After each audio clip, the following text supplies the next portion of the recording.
문재인 대통령이 조금 전에 푸틴 러시아 대통령과 정상회담을 마쳤습니다. 이게 중국으로 치면天安문 광장 간 거나 마찬가지로 우리 측이 러시아 간 거 신경 쓴 거라고 하는데요. 과연 북핵 돌파구가 열릴까요? 화면 보시겠습니다.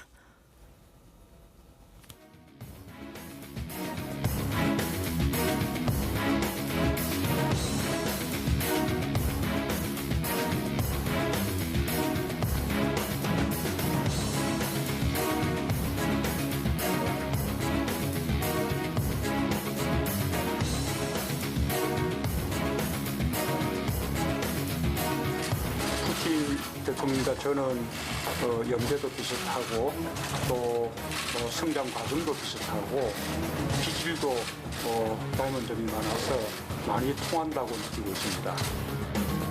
푸틴 대통령께서 북핵 문제 해결과 남북관계 개선을 위한 우리 정부의 입장과 노력에 대해 적극적인 이해와 지지를 표명한 데 대해 기쁘게 생각합니다. 방금 들어온 속보입니다. 정상회담에서 문재인 대통령이 대북 원유 공급 중단을 요청한 것으로 전해지고 있습니다. 러시아 측의 반응에 대해서는 아직 들어오고 있지 않은데요. 일단 강경 대응 쪽으로 문 대통령이 선회한 것으로 보입니다. 함께해 주실 분들 소개해드리도록 하겠습니다. 김종봉 전 국정원실장, 강철한 북한전략센터 대표, 신인균 자주국방 네트워크 대표, 이현종 문화일보 논설위원 나오셨습니다. 안녕하십니까? 네, 안녕하세요. 안녕하세요. 6차 핵실험 이후에 첫 해외 방문 아니겠습니까? 문재인 대통령이 러시아의 출국길, 그동안에 가셨던 것 달리 트랩을 밟을 때 보니까 상당히 어두운 모습이 포착이 됐는데 푸틴 대통령에게 오늘 요구했던 것들 얼마나 받아들여지게 될까요? 일단 지금 동방경제포럼이라고 하는 것은 러시아가 이제 극동지역 개발을 위해서 만든 이제 모임입니다. 아마 이제 경제 관련한 주요 이슈들인데 이번에 이제 북핵 문제가 심각하다 보니까 지금 아베 총리도 참석을 하고 있고 해서 일단 문재인 대통령이 이제 푸틴 대통령과 이제 정상회담을 가지고 일단 대북 이 핵 문제와 관련해서 이제 어떤 강한 협조를 요청을 했습니다. 근데 이제 푸틴의 어떤 태도 자체는 보면 뭐 우리가 예상했던 대로 이제 압박과 제재만으로는 이제 해결할 수 없다. 그리고 조금 전에 나왔지만 원유 공급 중단에 대해서는 일단 푸틴 대통령이 북한 민간인에 영향을 미칠 수가 있다는 걸 해서 사실상의 어떤 좀 거절 비슷한 입장들을 표명을 했어요. 그러니까 그만큼 이제 러시아가 이제 북한에 대해서는 기존에 가지는 입장 이것에 큰 변화는 없는 것으로 보입니다. 그렇지만 일단 지금 워낙 북핵 문제가 심각하다 보니까 일단 북핵 문제를 공동으로 풀어가자는 그런 공감대를 일단 형성을 했지만 구체적인 어떤 안에 대해서는 크게 성과는 못 보인 것으로 보여집니다. 네, 지금 푸틴 대통령의 태도를 보면은 이런 입장인 것 같습니다. 자기들이 북한에 파는 석유라는 것이 1분기에 4만 톤밖에 안 팔았다. 그러니까 원래는 말이죠. 한 2, 3년 전에는 판 게 거의 없었습니다. 최근 들어서 김정은이가 원유 수입선을 러시아로 많이 돌려가지고 뭐 작년 같은 경우는 한 20만 톤 팔아먹었거든요. 근데 금년도 4만 톤이 좀 줄었다 이런 얘기 아닙니까? 16만 톤밖에 안 되니까 곱하기 4를 해봤자. 그러니까 자기들은 뭐 거의 미미한 것이다. 그러면서 우리 대통령께서 북한의 그 노동자 송출도 좀 중단해달라 그랬더니까 노동자 한 3만 명밖에 안 되니까 그건 하나도 없는 거랑 똑같다 이렇게 말을 하고 있어요. 이런 걸 보면 말입니다. 어떤 생각이 드냐면은 러시아는 한국하고 장사도 하고 싶고 그래서 이 동방경제포럼을 통해서 우리 대통령이 블라디보스토크나 동북 국동지방에다가 투자를 많이 하기를 원하면서도 북한과 장사는 계속 하겠다는 이런 저희거든요. 원유도 좀 팔고 그다음에 이제 북한 노동자를 활용해서 그 지역을 개발도 하고 이런 걸 계속 하겠다는 저희이기 때문에 제가 볼 때는 러시아는 뭐 우리가 이번에 유엔 제재 결의안을 통해서 북한을 압박하는데 큰 도움이 안 될 것 같은 생각이 듭니다. 파견 노동자에 대해서 과거의 노동자들의 시위 영상도 뉴스앤 이슈에서 전해드리곤 했었습니다. 적지 않게 아마 러시아에서 문제가 되고 있는 것으로 보도되고 있습니다만 여기에 대해서 애써 그렇지 않다 폄하하면서 이 사안을 무겁게 보지 않으려는 푸틴 대통령의 분위기가 엿보이거든요. 그러니까 이제 원래 북한과 러시아는 아주 오래전부터 이제 해외 근로자들을 이제 파견해서 주고받고 했는데 원래 이제 러시아가 북한에 이제 무기를 팔아먹으면서 돈을 못 주니까 시베리아에 근로 인력을 파견해가지고 돈을 갚는 식으로 이제 했거든요. 근데 최근 같은 경우에는 이제 시베리아 벌목장보다는 주로 이제 건설업에 다 동원되고 있습니다. 그래서 요즘에 러시아의 건설업체들이 북한 근로자가 없으면 그 공사를 할 수가 없답니다. 그러니까 그만큼 저가의 노동력에 또 질이 좋기 때문에 북한 노동자가 필수다. 그래서 많은 손을 하고 있는데 이 사람들이 빠지게 되면 러시아 건설 경기가 완전히 붕괴된다는 말도 있습니다. 그래서 푸틴도 지금 뭐 여러 가지 그 정경 유착도 있고 이제 그런 관계도 있기 때문에 네. 이 문제를 단절하기 쉽지가 않은 것 같고요. 또 이제 북한 입장에서 보게 되면 지금 중국의 압력을 피해서 러시아로 지금 가려고 하고 있는데 가장 중요한 건 지금 그 시진핑 주석이 그 김정은과 정상회담을 반대하는 바람에 네. 지금 북한의 모든 외교 노력은 지금 푸틴 대 김정은의 정상회담을 지금 하려고 하고 있거든요. 네. 그래서 지금 북한이 지금 엄청나게 푸틴에게 지금 구걸을 하고 있습니다. 그래서 지금 푸틴 같은 경우에는 북한에 대한 영향력을 행사하기 위해서 북한의 입장을 완전히 거절하지 않고 약간 좀 지렛대 역할을 좀 하려고 하는 것 같은 그런 느낌이 듭니다, 지금. 네. 제재만으로 안 통할 것, 풀을 뜯어먹을지언정 북한은 핵을 포기하지 않을 것이라고 이야기한 푸틴 대통령입니다. 과연 우리가 엇박자로 비춰지지만 돌파구를 함께 마련할 수 있을지요? 제재와 관련해서 제작진이 한번 찾아보니까요. 북한의 외화벌이 틈새가 여전히 존재했습니다. 수산물 바깥으로 빼내지 못하게 했는데도요. 중국 단둥 지역에서 이것저것 북한산 조개와 물고기가 팔리고 있었습니다. 함께 보시죠. 饭店用这个没沙子，到时候一炒出来，它能吃啊。像国产的，一旦洗不干净，有一个两个沙子，直接客户就退货了。老板，黄贝还有吗？啊，黄金贝。黄金贝没有了。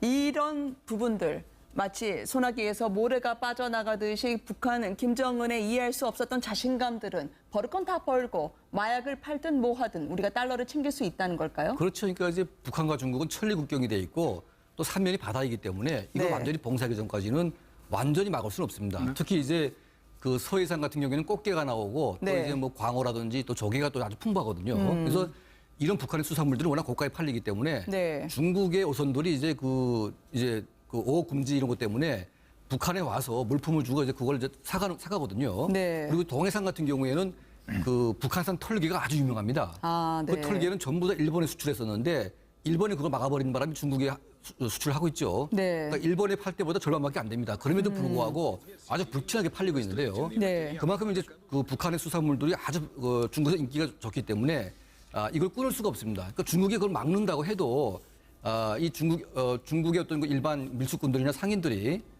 바다에서 공해상에서 다 주고받고 하기 때문에 이런 것들을 완전히 봉사하기는 쉽지가 않다. 네. 그래서 이거는 중국 정부의 좀 고강도의 어떤 조사와 어떤 그 감시가 있어야지만 이제 분절되는데 네. 그건 좀 쉽지 않을 것 같습니다. 그러니까 제가 볼 때는 네.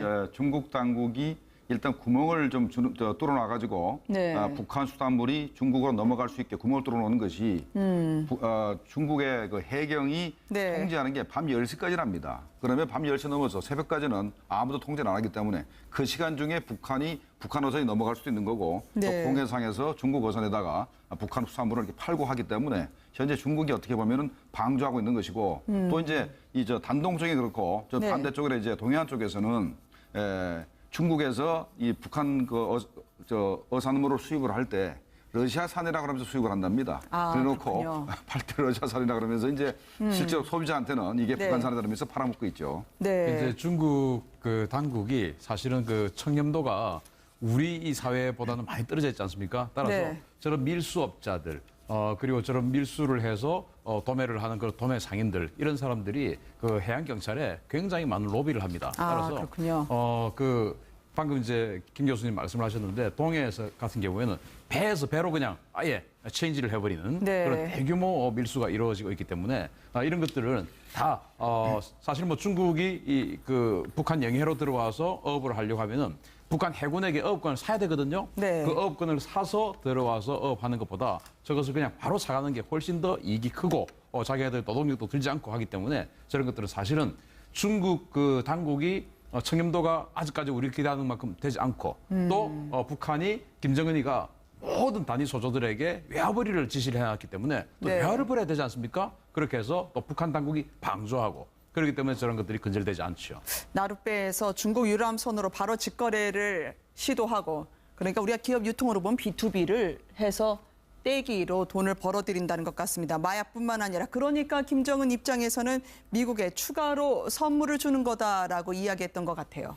그러니까 지금 제네바에서 열리고 있는 이제 그 회담에서 북한 대표가 나와서 이제 미국에 선물을 준다라고 네. 얘기하면서 추가적인 대북 이제 그 미국에 대한 또 협박을 이제 한 것이죠. 특히 이제 이 선물이라는 이야기가 보면 결국 이제 본인들이 지금 핵 능력 자체나 미사일 능력 자체를 좀 더 이제 고도화시키겠다. 또 네. 앞으로도 더 이 선물을 줄 것이다라고 이야기를 하고 있거든요. 저렇게 이제 국제회의석상에 사실 공공연하게 저런 식의 도발을 하는 것은 이제 그만큼 좀 자신감이 있다라는 아마 표현일 겁니다. 네. 그리고 또 앞으로 어떤 이제 추가적인 도발을 할 것이라는 좀 예고적인 성격도 있는 것 같고요. 그러니까 북한이 보면 이제 점점 이 어떤 국제사회에서 이제 좀 더 자신들이 핵보유국이라는 그런 사실에 대해서 좀 더 이제 좀 힘을 받아가는 것이 아닌가라는 저는 그런 생각도 좀 해봅니다. 네. 화성 14호를 쏘았을 때 김정은이 직접 한 말이 이제 미국에게 선물을 안겨준다 말이었거든요. 따라서 지금 이제 그 화성 14호 이후의 선물이라고 할 수 있는 게 화성 12호를 제각 발사를 정상 각도 발사를 해서 2,700km 날리고 그리고 또 이제 수소폭탄 공장에 제작 공장에 가서 그걸 보여주면서 또 꽝꽝 생산을 하라라는 지시를 하면서 바로 그 시간 몇 시간 후에 핵실험을 보여줬고 그래서 또 더 남은 선물이다 뭐 이런 거 지금 뭐 그 구구절쯤에서 그 불과 이제 모레 아니겠습니까? 네. 그래서 당연히 ICBM을 연상시킬 수 있는 그런 정상각도 해서 수천 킬로미터를 재진입까지 보여주는 그런 것들로 해서 미국을 더 당황스럽게 하고 네. 자신들의 가치를 극대화시키는 그런 협상 테이블에 나가더라도 지금 이 가격대로는 나가지 않겠다. 자신들의 가치를 더 높인 후에 테이블로 나가겠다. 뭐 그런 네. 것으로 봐야 되겠습니다. 미국에는 미사일 선물 주겠다고 큰 소리를 치면서요. 정작 북한의 주민들에게는 방사능 선물을 주게 생겼습니다. 이 핵실험 자세히 들여다보니까요. 발표할 때도 은근히 마치 유기농 폭탄, 친환경 폭탄처럼 방사능 유출에 대해서 피폭 가능성 신경 썼던 부분이 포착이 됐습니다. 함께 보시겠습니다. 이번 시험에서 방사성 물질 노출 현상이 전혀 없었고 주위 생태 환경에 그 어떤 부정적 영향도 주지 않았다는 것이 확인되었다. 이번 시험이 이전에 비해 전례 없이 큰 위력으로 진행되었지만 지표면 분출이나 방사성 물질 누출 현상이 전혀 없었고 주위 생태 환경에 그 어떤 부정적 영향도 주지 않았다는 것이 확정되었다. 그렇지만 곳곳에서 지금 산사태 흔적이 보이고 있다는 전언입니다.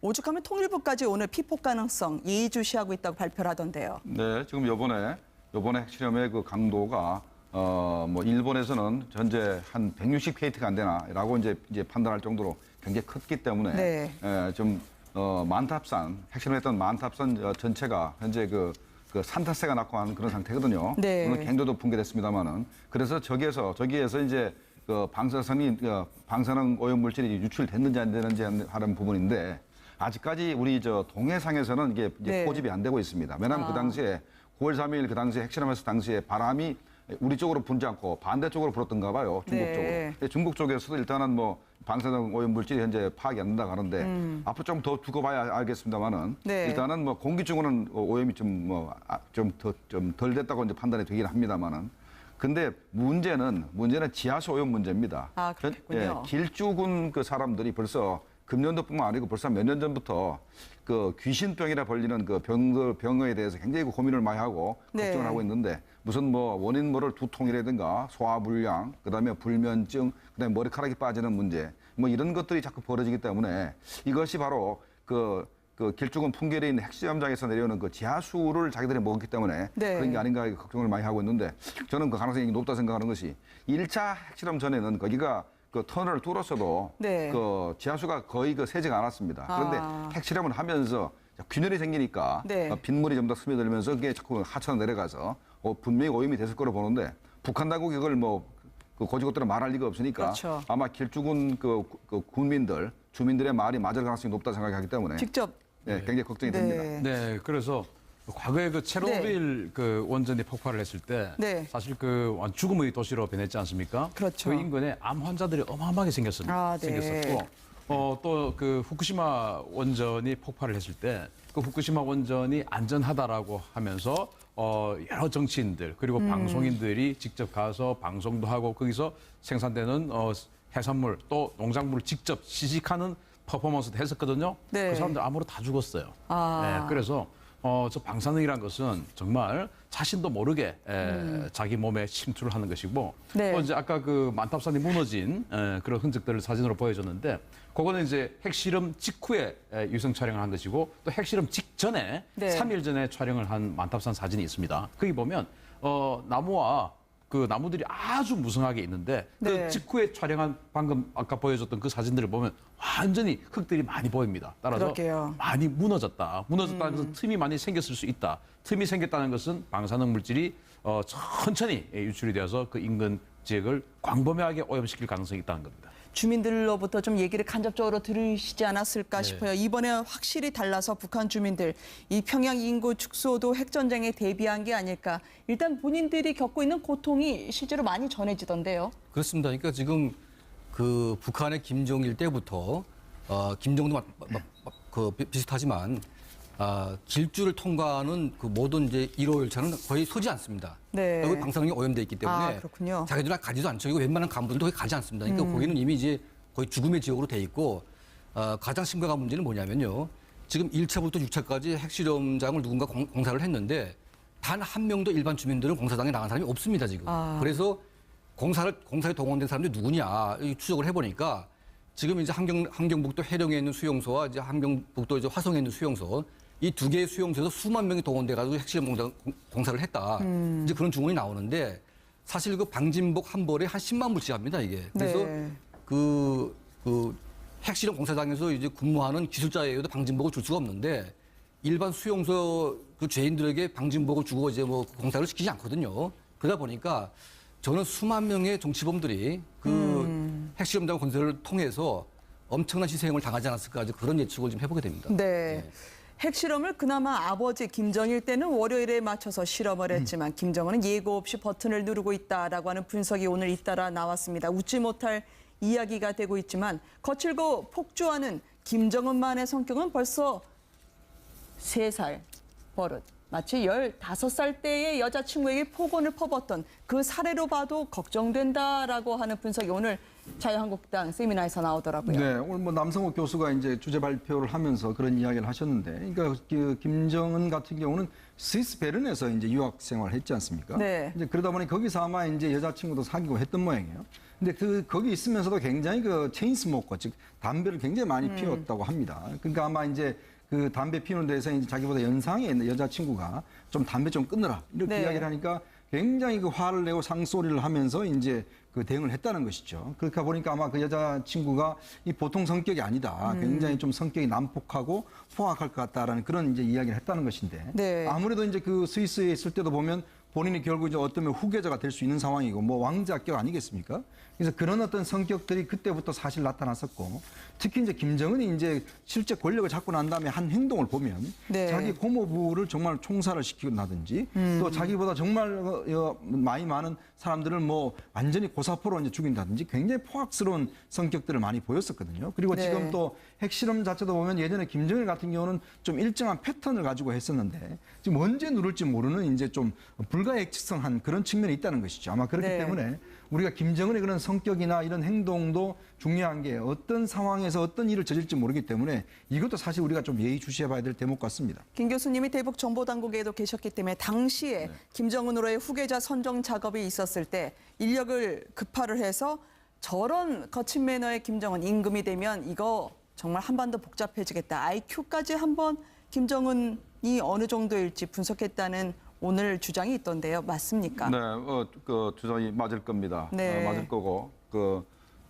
근데 이제 뭐 IQ 검사를 한다 하더라도 이게 뭐 정확하게 할 수가 없는 것이고, 그쵸. 그다음에 이제 그 김정은이가 학교도 자주 안 가고 하니까 뭐 당시에 그 IQ 검사를 했으면 굉장히 낮게 나올 겁니다. 네. 그러나 실제로 김정은은 이렇게 머리가 나쁜 사람도 아니고 굉장히 그 여성적이고 섬세하고 네. 어떤 자기가 좋아하는 부분에 있어서는 편집증적으로 이렇게 열심히 하고 이 집착하는 그런 성격이거든요. 네. 다만 문제가 되는 것은 굉장히 다혈질적이고 자기 분노를 못 참아서 즉흥적인 그런 결단을 내리는 것이 가장 큰 문제인데 네. 바로 핵실험 같은 경우도 아마도 그런 그 어떤 다혈질적인 그런 그 성향이 나타나서 우발적으로 물론 계산은 다 해놨지만 마지막 결정적인 순간에는 자기가 자기 그 성격대로 하는 그런 그 경향을 보이는 것 같습니다. 마음 내키는 대로 핵 버튼을 누른다는 김정은. 이 거칠고 폭주하는 성격에 맞서서 김정은을 처형하라는 피켓 시위가 오늘 미국에서도 탈북자분들이 벌였다고 하더라고요. 네. 무엇보다 북한 주민들이 움직이는 것밖에 방법이 없다라고 하는 주장들이 계속 나오고 있는 상황입니다. 네. 어떻게 보시는지요? 예, 그러니까 태영호 공사도 말씀을 했는데 원래 북한 사회는 이제 워낙 조직적으로 잘 짜여진 국가이기 때문에 네. 조직적인 반항은 쉽지가 않습니다. 하지만 이제는 그 루마니아 사태까지 갈 수 있는 분위기가 되고 있다. 네. 그러니까 이제는 사람들이 말은 안 하지만 암묵적으로 고위층에서부터 일반 하층민까지 아주 김정은에 미쳐가고 있다. 그리고 지금 집권해서 6년 동안 네. 저 사람이 한 일은 미사일과 핵밖에 없습니다. 그리고 자기가 2013년도에 그 신년사에서 이제는 군사 고도화가 됐기 때문에 인민경제를 자기가 좀 책임지고 하겠다. 네. 그런 말을 했는데 그 말을 온 국민이 지켜봤는데 그걸 한마디도 지키지 않았습니다. 한 번도. 그러다 보니까 저 사람 머릿속에는 그냥 핵과 미사일, 그러니까 거의 뭐 핵과 미사일의 광신도다. 네. 이런 말이 나오다 보니까 이제는 북한 사회의 희망을 거의 지금 가질 수가 없고 이제 모든 인민들이 지금 침체기에 있는데 특히 이번에 그 유엔 제재를 통해서 지금 북한 내부의 경제가 지금 거의 붕괴 상태에 와 있습니다. 네. 근데 그럼에도 불구하고 그 책임을 지지 않고 지금 자기가 잘했다고 계속 자랑질만 하고 있기 때문에 이제는 북한 동포들에게 뭔가 그 심지에다가 불을 땡겨만 주면 네. 폭발할 수 있는 그런 상황이 오고 있다. 그 폭발의 어떤 심지가 뭐냐면 바로 그 외부의 정보들을 북한 내부에 유입시키는 겁니다. 그래서 지금까지 북한이 버티고 있는 이유 중에 하나가 정보 통제를 아주 극단적으로 하기 때문에 네. 일반 주민들이 아무것도 모릅니다. 그러니까 심지어 김정은이 자기 형의 김정남을 죽였다. 이 소식만 북한 내부에 알려지게 되면 네. 김정은 조건은 견딜 수가 없습니다. 근데 그런 아주 기본적인 정보도 안 들어가기 때문에 그래서 북한 주민들에게 심질나는 것은 이제는 정보 유입을 대대적으로 할 때가 왔다. 저는 그렇게 보고 있습니다. 문재인 여기서 한마디 네. 제언을 좀 드리면 지금 그래서 우리가 정부가 북한 인권재단을 만들었어요. 네. 또 만들었는데 문제는 이게 지금 현재 여당이 사실은 인권재단의 구성 문제 등등을 이유로 해서 한 1년째 지금 공전을 시키고 있습니다. 이게 북한 인권재단이 만들어지면 여기서 구체적으로 북한에 대한 이제 인권운동이라든지 이런 것들 좀 지원할 수 있는 게 되거든요. 근데 지금 네. 1년이 넘도록 지금 내부적으로 전혀 구성이 안 되고 있습니다. 그렇다고 한다면 문재인 대통령도 지금 북한에 대한 여러 가지 강경책을 쓰는 게 중요한데 강 대표께서 이야기했듯이 실제로 북한 주민들에 대한 또 우리의 적극적인 공세를 해야 되거든요. 네. 그런 걸 하려면 사실 인권재단을 통해서 이런 활동들을 해야 되는데 빨리 이게 법으로 만들어져 있는 상황인데 이걸 좀 빨리 정상화시키는 것도 저는 필요하다고 봅니다. 네. 자, 오늘 그 굉장히 중요한 그 발언이 우리 문재인 대통령을 통해서 나왔습니다. 네. 북한이 도발을 계속한다면 통제할 수 없는 상황까지 갈 수 있다. 네. 통제라는 것은 우리가 통제할 수 없다는 말입니다. 우리가 통제할 수 없다는 것은 미국이나 강대국이 한다는 거 아니겠습니까? 그건 네. 바로 북한에 대한 공격입니다.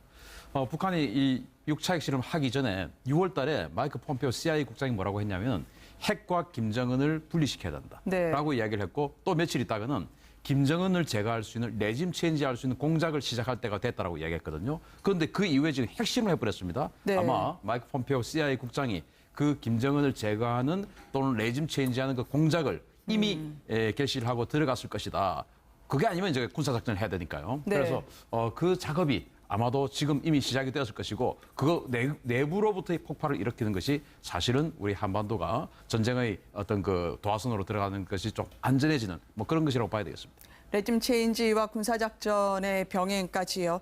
김정은의 이야기를 들어봤습니다만 문재인 대통령이 내일 한일 정상회담도 갔습니다. 푸틴 대통령이 오늘 뒷얘기가 나왔는데요. 이분이 뭐 불편한 별명이 있습니다만 지각대장. 국제회의에서 상당히 4시간 가까이 러시아 대통령으로서는 예상하지 못했던 메르켈 총리를 기다리게 한 뒤에서 오늘도 지각을 하셨네요. 네, 뭐 악명 없습니다. 이 푸틴 대통령 정상회담 넣는 거는 이미 다른 나라에 다 알기 때문에 한 번도 정상 시간에 온 적이 없고 네. 그래도 오늘 34분 정도 지각했다는 것은 그나마 굉장히 난 빠른 겁니까? 것이고 사실은 메르켈 총리하고 할 때는 4시간 늦게 왔고요. 네. 그러나 또 아베 총리하고 할 때는 이 개를 갖다 데리고 왔어요. 네. 이제 그러다 보니까 여러 가지 국정이 결렬인데 사실 저게 푸틴의 전략입니다. 상대방 협상을 할 그렇습니까? 때 먼저 협상의 어떤 주도권을 갖기 위해서 상대방을 기다리게 하고 안달나게 하고 이러나 전통적인 좀 전략 쓰고 또 하나는 이 경호와 좀 관련이 있는 것 같아요. 아무래도 네. 내부적으로 여러 가지 좀 경호가 좀 본인의 위협을 받으니까 이 시간 자체를 충분히 자기가 막 자기의 마음대로 하기 때문에 그런 측면도 좀 있는 것 같습니다. 네. 네, 지난 2년 전에 최용해가 네. 북한에 러시아에 갔을 때도 그때 푸틴 대통령이 굉장히 늦게 왔기 때문에 네. 이게 뭐 최용해를 무시하는 거 아닌가 이렇게 생각했는데 저 이제 국정인 관례를 보니까 저 사람 관례를 네. 보니까 총회를 무시한 게 아니었던군요. 네. 우리나라에 왔을 때도 그 13년도에 그 태권도 연맹 네. 그 초청을 받아가서 거기서 태권도 구단 명예 단증을 받았거든요. 그럼 단증 받고 빨리 또 이제 대통령 면담하러 가야 되는데 거기서 또 여러 가지 또 퍼포먼스 쇼를 또 했어요. 자기가 이제 KGB 출신이고 여러 가지 어떤 상남자적인 이미지를 계속 과시하는 분 아닙니까, 푸틴 네. 대통령이. 그래 그런 거 하느라고 또 대통령하고 만나는 자리를 또 늦게 가고 뭐 그럴 정도로 약속에 대한 개념은 크게 애초에 없는 것이 아닌가 생각을 합니다. 네. 아니 사냥하고 물고기 잡을 땐 맹렬한 기동성을 자랑하시더니 국제회의에서는 왜 이렇게 굼뜨시죠? 그러니까 결국 이제 이게 하나의 스타일입니다. KGB 네. 스타일이라고 저는 보여지는데 아무래도 네. 이제 협상에서 본인이 뭔가 좀 얻어낼 거 얻어내고 지난번 우리나라에 왔을 때도 보면 결국 이제 다 올 수 있는데도 불구하고 거기서 그냥 사진 찍고 뭐 이런 거 하거든요. 좀 하나의 네. 또 대국주의적인 또 그런 면도 있을 겁니다. 러시아라는 대국주의인 그런 것도 있는 것 같고 이제 앞으로 막 회담 때 우리가 좀 늦게 갔으면 어떨지 저도 그런 생각도 좀 해봅니다. 네. 저게 약간 사회주의권의 어떤 산물인 것 같아요. 아, 그렇습니까? 그러니까 이제 쟤네끼리 만날 때는 다시 시간을 지키는데 네. 적대 국가가 만날 때는 그걸 깔보거나 뭔가 제압하기 위해서 이렇게 늦게 만나는 그런 관습을 가지는 것 같습니다. 네. 오로지 세계에는 러시아 하나뿐 골고루 지각하고 있는 푸틴 대통령까지 살펴봤습니다. 그 공사를 할 수가 없답니다. 그러니까 그만큼 저가의 노동력에 또 질이 좋기 때문에 북한 노동자가 필수다. 네. 그래서 많은 손을 하고 있는데 이 사람들이 빠지게 되면 러시아 건설 경기가 완전히 붕괴된다는 말도 있습니다. 그래서 푸틴도 지금 뭐 여러 가지 그 정경 유착도 있고 이제 그런 관계도 있기 때문에 네. 이 문제를 단절하기 쉽지가 않은 것 같고요. 또 이제 북한 입장에서 보게 되면 지금 중국의 압력을 피해서 러시아로 지금 가려고 하고 있는데 가장 중요한 건 지금 그 시진핑 주석이 그 김정은과 정상회담을 반대하는 바람에 네. 지금 북한의 모든 외교 노력은 지금 푸틴 대 김정은의 정상회담을 지금 하려고 하고 있거든요. 네. 그래서 지금 북한이 지금 엄청나게 푸틴에게 지금 구걸을 하고 있습니다. 그래서 지금 푸틴 같은 경우에는 북한에 대한 영향력을 행사하기 위해서 북한의 입장을 완전히 거절하지 않고 약간 좀 지렛대 역할을 좀 하려고 하는 것 같은 그런 느낌이 듭니다, 지금. 네. 제재만으로 안 통할 것, 풀을 뜯어먹을지언정 북한은 핵을 포기하지 않을 것이라고 이야기한 푸틴 대통령입니다. 과연 우리가 엇박자로 비춰지지만 돌파구를 함께 마련할 수 있을지요? 제재와 관련해서 제작진이 한번 찾아보니까요. 북한의 외화벌이 틈새가 여전히 존재했습니다. 수산물 바깥으로 빼내지 못하게 했는데도요. 중국 단둥 지역에서 이곳저곳 북한산 조개와 물고기가 팔리고 있었습니다. 함께 보시죠. 饭店用这个没沙子，到时候一炒出来，那能吃啊。像国产的，一旦洗不干净，有一个两个沙子，直接客户就退货了。老板，黄贝还有吗？啊，黄金贝。黄金贝没有了。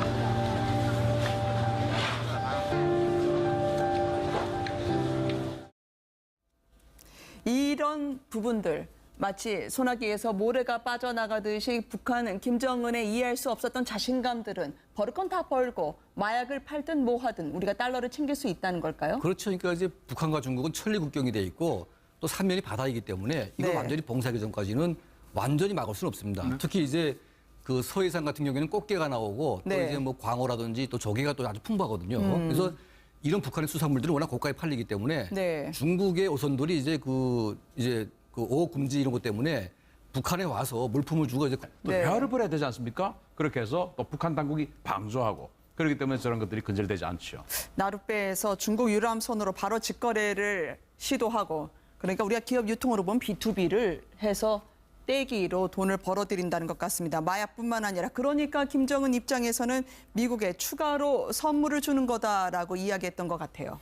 그러니까 지금 제네바에서 열리고 있는 이제 그 회담에서 북한 대표가 나와서 이제 미국에 선물을 준다라고 네. 얘기하면서 추가적인 대북 이제 그 미국에 대한 또 협박을 이제 한 것이죠. 특히 이제 이 선물이라는 이야기가 보면 결국 이제 본인들이 지금 핵 능력 자체나 미사일 능력 자체를 좀 더 이제 고도화시키겠다. 또 네. 앞으로도 더 이 선물을 줄 것이다라고 이야기를 하고 있거든요. 저렇게 이제 국제회의석상에 사실 공공연하게 저런 식의 도발을 하는 것은 이제 그만큼 좀 자신감이 있다라는 아마 표현일 겁니다. 네. 그리고 또 앞으로 어떤 이제 추가적인 도발을 할 것이라는 좀 예고적인 성격도 있는 것 같고요. 그러니까 북한이 보면 이제 점점 이 어떤 국제사회에서 이제 좀 더 자신들이 핵보유국이라는 그런 사실에 대해서 좀 더 이제 좀 힘을 받아가는 것이 아닌가라는 저는 그런 생각도 좀 해봅니다. 네. 화성 14호를 쏘았을 때 김정은이 직접 한 말이 이제 미국에게 선물을 안겨준다 말이었거든요. 따라서 지금 이제 그 화성 14호 이후의 선물이라고 할 수 있는 게 화성 12호를 제각 발사를 정상 각도 발사를 해서 2,700km 날리고 그리고 또 이제 수소폭탄 공장에 제작 공장에 가서 그걸 보여주면서 또 꽝꽝 생산을 하라라는 지시를 하면서 바로 그 시간 몇 시간 후에 핵실험을 보여줬고 그래서 또 더 남은 선물이다 뭐 이런 거 지금 뭐 그 구구절 즈음에서 그 불과 이제 모레 아니겠습니까? 네. 그래서 당연히 ICBM을 연상시킬 수 있는 그런 정상 각도해서 수천 킬로미터를 재진입까지 보여주는 그런 것들로 해서 미국을 더 당황스럽게 하고 네. 자신들의 가치를 극대화시키는 그런 협상 테이블에 나가더라도 지금 이 가격대로는 나가지 않겠다. 자신들의 가치를 더 높인 후에 테이블로 나가겠다. 뭐 그런 네. 것으로 봐야 되겠습니다. 미국에는 미사일 선물 주겠다고 큰 소리를 치면서요. 정작 북한의 주민들에게는 방사능 선물을 주게 생겼습니다. 이 핵실험 자세히 들여다보니까요. 발표할 때도 은근히 마치 유기농 폭탄, 친환경 폭탄처럼 방사능 유출에 대해서 피폭 가능성 신경 썼던 부분이 포착이 됐습니다. 함께 보시겠습니다. 문재인 대통령이 조금 전에 푸틴 러시아 대통령과 정상회담을 마쳤습니다. 이게 중국으로 치면天安문 광장 간 거나 마찬가지로 우리 측이 러시아 간 거 신경 쓴 거라고 하는데요. 과연 북핵 돌파구가 열릴까요? 화면 보시겠습니다.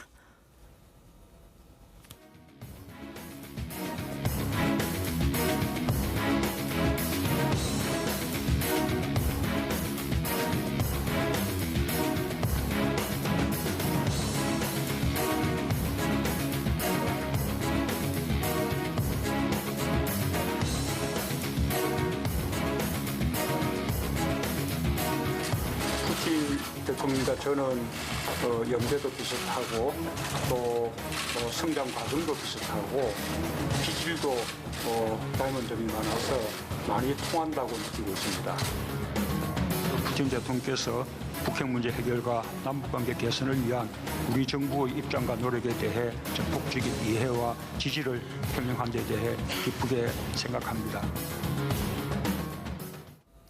방금 들어온 속보입니다. 정상회담에서 문재인 대통령이 대북 원유 공급 중단을 요청한 것으로 전해지고 있습니다. 러시아 측의 반응에 대해서는 아직 들어오고 있지 않은데요. 일단 강경 대응 쪽으로 문 대통령이 선회한 것으로 보입니다. 함께해 주실 분들 소개해드리도록 하겠습니다. 김종봉 전 국정원실장, 강철환 북한전략센터 대표, 신인균 자주국방 네트워크 대표, 이현종 문화일보 논설위원 나오셨습니다. 안녕하십니까? 네, 안녕하세요. 안녕하세요.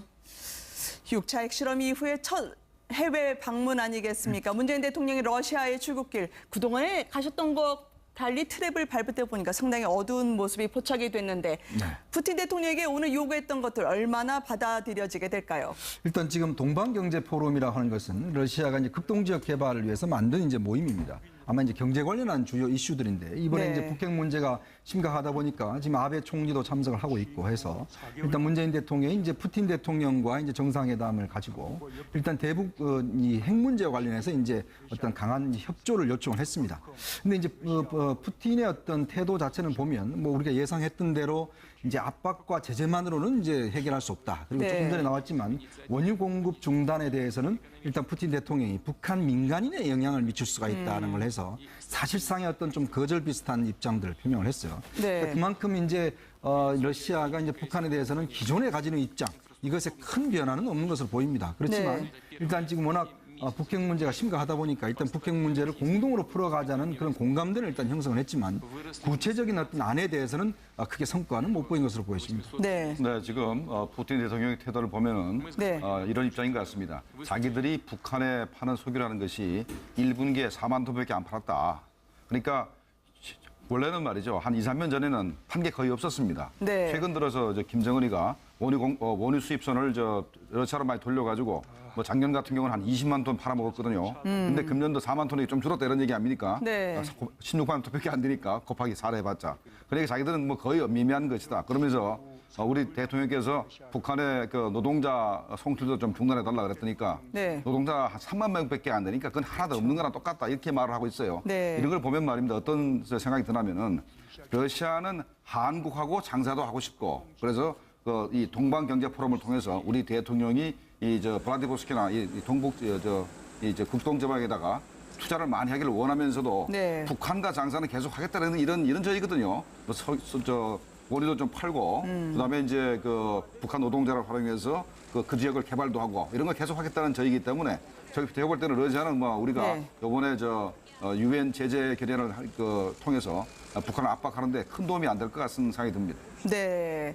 파견 노동자에 대해서 과거의 노동자들의 시위 영상도 뉴스앤 이슈에서 전해드리곤 했었습니다. 적지 않게 아마 러시아에서 문제가 되고 있는 것으로 보도되고 있습니다만 여기에 대해서 애써 그렇지 않다 폄하하면서 이 사안을 무겁게 보지 않으려는 푸틴 대통령의 분위기가 엿보이거든요. 예, 그러니까 이제 원래 북한과 러시아는 아주 오래전부터 이제 해외 근로자들을 이제 파견해서 주고받고 했는데 네. 원래 이제 러시아가 북한에 이제 무기를 팔아먹으면서 돈을 못 주니까 시베리아에 근로 인력을 파견해 가지고 돈을 갚는 식으로 이제 했거든요. 네. 근데 최근 같은 경우에는 이제 시베리아 벌목장보다는 주로 이제 건설업에 다 동원되고 있습니다. 네. 그래서 요즘에 러시아의 건설업체들이 북한 근로자가 없으면 그걸 이제 사가거든요. 네. 그리고 동해상 같은 경우에는 그 북한산 털기가 아주 유명합니다. 아, 네. 그 털기는 전부 다 일본에 수출했었는데 일본이 그걸 막아버린 바람에 중국에 수출하고 있죠. 네. 그러니까 일본에 팔 때보다 절반밖에 안 됩니다. 그럼에도 불구하고 아주 불티나게 팔리고 있는데요. 네. 그만큼 이제 그 북한의 수산물들이 아주